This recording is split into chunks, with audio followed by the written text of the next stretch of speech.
आज की वीडियो में हम करने वाले हैं झज्जर जिला। इससे पहले की वीडियो में हमने पढ़ा था हरियाणा मैप का इंट्रोडक्शन और भौगोलिक स्थिति के बारे में पढ़ा था और पंचकुला डिस्ट्रिक्ट के बारे से हमने स्टार्ट किया था। नेक्स्ट है हमारा सेकंड झज्जर।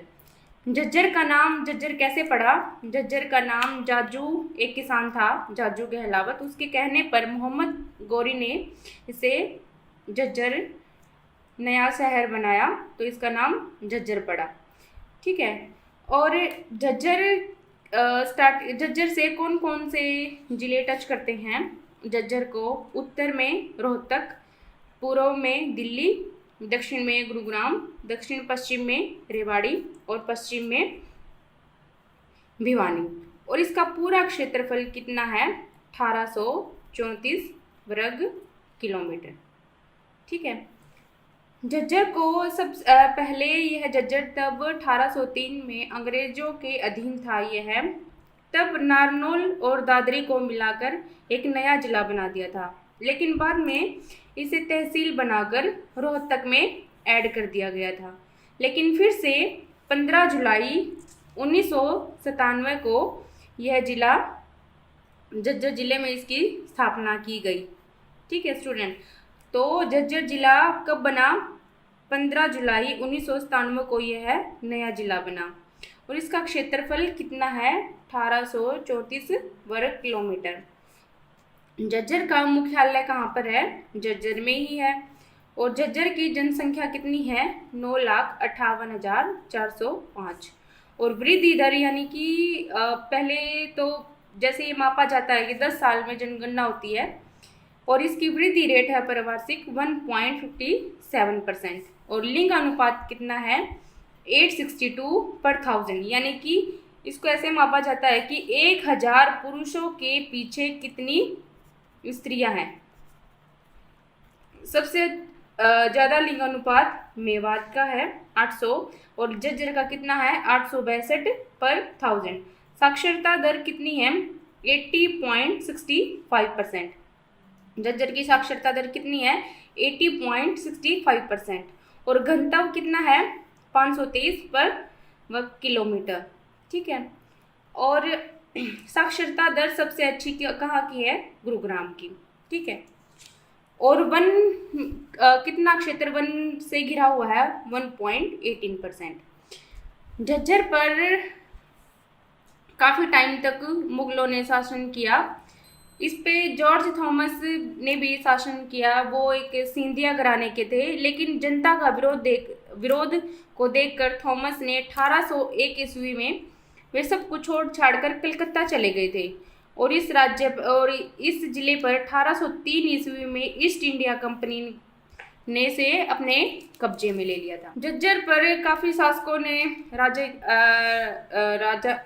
शासन किया, जैसे कि गोविंद राव ने 1192 से 1193 तक, राव गुजरमल आमिल ने 1739 से 1747 तक, मिर्जा खान ने 1755 से 1762 तक। काफ़ी शासकों ने यहाँ पे शासन किया। एक 1800 अक्टूबर में हमारा तब स्वतंत्रता संग्राम हुआ था 1857। एक चुचकवास का नवाब था, अंग्रेजों के सामने उसने हथियार डाल दिए थे और 14 दिसंबर को उसे फांसी दे दी गई थी। एक हमारे झज्जर के ही थे अब्दुल रहमान खान, उनको भी 1857 में शामिल होने के कारण उनको भी लाल किले पर फांसी दे दी गई थी। महत्वपूर्ण स्थल के बारे में अभी पढ़ लेते हैं, क्या क्या इम्पोर्टेंट है हरियाणा के झज्जर जिले में। सबसे पहले है हमारा गुरुकुल झज्जर पुरातात्विक संग्रहालय। इसका निर्माण कब करवाया था? इसका निर्माण 1959 में स्वामी ओमनाथ सरस्वती हैं, इन्होंने इस संग्रहालय का निर्माण करवाया था। ठीक है। तो ये क्या हरियाणा का सबसे बड़ा संग्रहालय है। इसका निर्माण 1959 में स्वामी ओमनाथ ने करवाया था। ठीक है। सेकंड ये है यहाँ पे गुरुकुल भी है झज्जर में, जिसका निर्माण 16 मई 1915 को 3 सदस्य थे। इसमें महाशय विशंबरनाथ, स्वामी परमानंद, स्वामी ब्रह्मानंद। गुरुकुल झज्जर का निर्माण किसने करवाया? महाशय विशंबरनाथ, स्वामी परमानंद, स्वामी ब्रह्मानंद ने 16 मई 1915 को इसका निर्माण करवाया। गोरैया नेक्स्ट है हमारा, फर्स्ट था हमारा गुरुकुल झज्जर पुरातात्विक संग्रहालय, सेकंड गुरुकुल झज्जर, थर्ड है हमारा गोरैया पर्यटक स्थल। ये कहाँ पर है? बहादुरगढ़ में है। ये बहादुरगढ़ को पहले शराफाबाद इसका पुराना नाम था और इसे 1803 ईस्वी में अंग्रेजों के अधीन कर लिया गया। और बहादुरगढ़ को हम हरियाणा का प्रवेश द्वार भी कहते हैं। और यहाँ पे क्या है, इंडस्टैंड पर राष्ट्रीय नेशनल हाईवे पर राष्ट्रीय राजमार्ग पर एक गोरैया पर्यटक स्थल भी है। ठीक है स्टूडेंट। और बहादुरगढ़ में हमारा पहला भूकंप मापीय केंद्र भी है और इसे एक यहाँ पे जैसे कि रिलैक्सो फुटवेयर है, काफ़ी यहाँ पे जैसे डीजल इंजन है, यहाँ पे बहादुरगढ़ में ये सभी उद्योग हैं। नेक्स्ट है हमारा काजी मस्जिद। काजी मस्जिद कौन से गांव में है? ये झज्जर के दुजाना गांव में है, जो रोहतक से कितने किलोमीटर है? 22 किलोमीटर दूर है। और इसका निर्माण किसने करवाया था? 200 साल पहले एक सैयद हमीजुद्दीन उन्होंने काजी मस्जिद का निर्माण करवाया था। ठीक है, ये हरियाणा की प्राचीन मस्जिद है। ठीक है, नेक्स्ट है हमारा बिंडावास पक्षी विवार। ठीक है, ये झज्जर से 15 किलोमीटर दूर कौन से गांव में है? पहलगांव में है, जिसकी स्थापना 2009 में हुई। नेक्स्ट है खप्परवास, 1991 में इसकी स्थापना हुई। यहाँ पे मोस्टली मोर, हिरण और काला तितर पक्षी पाए जाते हैं। ठीक है, तो ये हमारा एक महत्वपूर्ण पर्यटक स्थल है बिंडावास पक्षी विहार, जो कहाँ पर है? झज्जर में। नेक्स्ट है हमारा निराचा धाम। निराचा धाम कहाँ पर है? ये बेरी गांव है, ये मोस्ट इम्पोर्टेंट गांव है।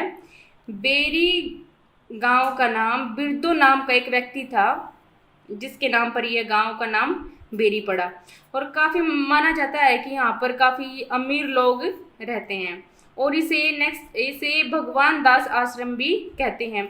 यहाँ पे काफ़ी इम्पोर्टेंट थिंग्स हुई हैं। इसे भीमेश्वरी देवी का मंदिर में जो महाभारत के टाइम का ये मंदिर है।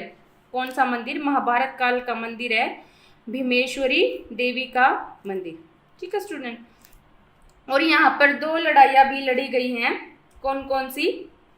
एक तो 1794 ईस्वी में जाटो और जॉर्ज थॉमस के बीच हुई, 1794 ईस्वी में, जिसमें कौन विजयी रहा? George Thomas. और 1801 ईस्वी में हुई सिखों और मराठों के बीच यह लड़ाई हुई। ठीक है। और हमारे हरियाणा के जो प्रथम मुख्यमंत्री रह चुके हैं पंडित भगवत दयाल शर्मा, और हरियाणा भारत सरकार के पूर्व रक्षा मंत्री जो थे प्रोफेसर शेर सिंह, उन्होंने शिक्षा भी यहाँ से ही ग्रहण करी थी। ठीक है स्टूडेंट। नेक्स्ट है हमारा डिगल गांव। डिगल गांव में एक प्राचीन शिवालय है, जिसका निर्माण किसने करवाया था? लाला धनीराम ने। कब करवाया था? 1880 ईस्वी में इस शिवालय का निर्माण करवाया था। इस शिवालय की प्रमुखता यह है कि इसके 3 भाग हैं। फर्स्ट भाग है ब्रह्म भाग, सेकंड विष्णु भाग, थर्ड है हमारा शिव भाग। सबसे ऊपर का भाग है हमारा शिव भाग। ठीक है। किसने बनवाया था? लाला धनीराम ने 1880 ईस्वी में। बहादुरगढ़ को हमने पहले पढ़ लिया, इसका पुराना नाम क्या था? शराफाबाद। 1865 ईस्वी में एक भगवान दास ने एक तालाब बनवाया था, जो कहाँ पे? बहादुरगढ़ में है। और हरियाणा का प्रवेश द्वार किसे कहते हैं? बहादुरगढ़ को। और यहाँ पे क्या है? उत्तर भारत का पहला भूकंप मापने का केंद्र भी कहाँ पे बना? बहादुरगढ़ में। और झज्जर में क्या क्या है? झज्जर में ये है कि पशुओं का मेला कहाँ पर लगता है? जहाजगढ़ में। और सबसे बड़ा स्टैंड जो हरियाणा का बना, बस स्टैंड, कहाँ पे बना? झज्जर में। और 1919 में पहली अदालत भी झज्जर में ही खुली थी। और झज्जर में काफ़ी शहीदों ने यहाँ पे पार्टिसिपेट किया स्वतंत्रता संग्राम में, इसलिए इसे शहीदों का शहर भी कहा जाता है। और झज्जर में 2 परियोजनाएं भी चली थी, एक अभी भी चल रही हैं, एक अरावली और महात्मा गांधी परियोजना, जो एक है 1500 मेगावाट की और 1320 मेगावाट की। ठीक है। और हरियाणा में कौन सी झज्जर में कौन सी नदी बहती है? कृष्णावती। और यहाँ पे मिट्टी कौन सी है? दोमट मिट्टी और रेतीली मिट्टी। और फसल कौन कौन सी होती हैं? गेहूं, जौ, ठीक है, चावल। और एक इम्पोर्टेंट कुछ ये जान लेते हैं कि यहाँ पे प्रमुख उद्योग कौन कौन से होते हैं, जैसे कि glass equipment, Parle biscuit, Relaxo footwear, steel pipe, paper mills, automobile के पार्ट्स और डीजल इंजन। तो ये था हमारा झज्जर जिला।